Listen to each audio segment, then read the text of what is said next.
What's going on, everybody? It's me again, Golden Blue Dude, and if you haven't already, don't forget to go ahead and hit the like and subscribe button if you like what you see. Still here in Gatlinburg, Tennessee. We're about to leave here in just a little while, but I thought, you know, since I was in Gatlinburg, why don't I talk about Tennessee for a little bit? Last year, horrible season, 3-7, and that prompted Tennessee to do a coaching change. Now they have Josh Heupel over here in Knoxville, and he's done a great job at UCF, but I think he inherited a lot from Scott Frost, so I'm really not convinced that he's all that great of a coach just yet. He might be.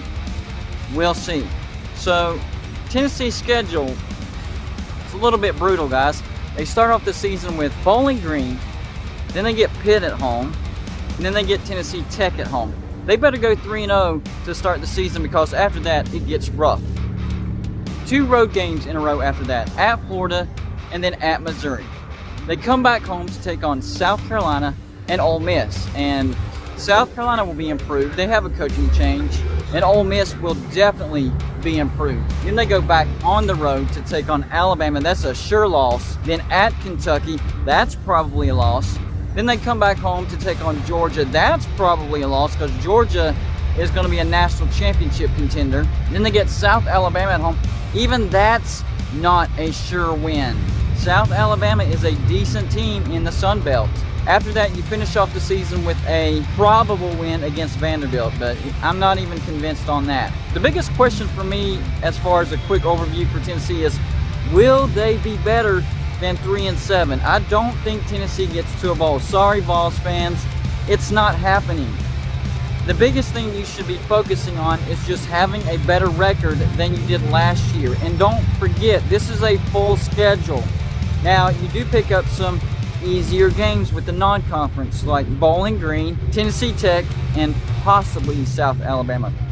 Pitt, they're going to be a hit-and-miss team. I'm not sure. You do get them at home, so you could get a win there. But whenever I look at this schedule, I'm thinking 5-7, which is an improvement over last season, but only because you get extra gimme games. So you're going to look very similar to how you looked last year, but getting those extra games, getting those extra non-conference games that are very winnable, very doable, will inflate your record. Now, the big thing is from year 1 to year 2, that's when you see what a head coach is really doing at a program. You take West Virginia, for instance. We did horrible his first season because Dana Holgorsen left us with trash. Move on to the second season, much better, and I think we'll have an even better year. So you just got to take it with a grain of salt, Tennessee fans. It's not going to be a good season. You're not going to have a winning season. You're not going to get to a bowl. But you will have an inflated record because of those easy games. The year you really need to be keeping an eye on is 2022. How much improvement will we see with Josh Heupel at Tennessee from year 1 to year 2? Like I said, I'm not totally convinced that the dude is a good coach or a bad coach. I think he inherited a lot from Scott Frost at UCF. Didn't inherit all that much at Tennessee, so a lot of player development will be necessary as far as his tenure at Tennessee. So it's going to be a wait and see, guys. Don't get super excited for year 1. It's just not happening, and it won't prove whether he is a good coach or a bad coach in year 1.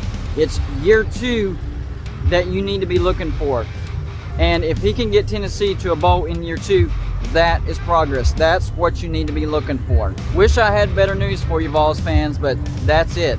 That's all I got for you for this show. Like and subscribe if you haven't already. And I'll see you on my next show.